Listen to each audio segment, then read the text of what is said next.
Those of you sitting here who grow coffee, a kilo of coffee was 65 shillings in 2022. A kilo of coffee today is between 110 and 150. Why? We have subsidized fertilizer. We have chased away the cartels.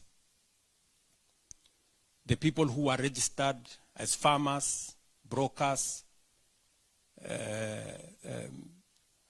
millers, and also buyers at the Nairobi Coffee Exchange, we have gotten rid of them and we have streamlined that sector. Farmers are making more money. It is a commitment I made that I would do, and I can proudly tell you that today we are making more money from our agriculture.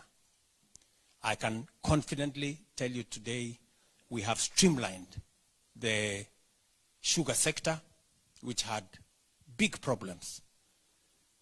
Unfortunately for the people in that sector who are taken hostage, the sugar sector,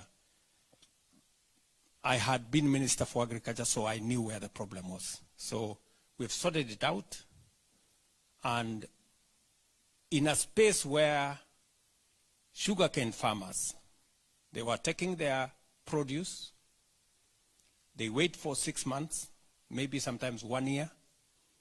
And I'm sure if you have sugarcane farmers here or at home, they will tell you. Finally, there was no money. I had to look for money from government to go and pay farmers, to go and pay workers in sugar factories. And I told them that that was not going to go on. It's not going to be business as usual. If you heard that I made a phrase called Mambo ni Matatu, it was because of sugar.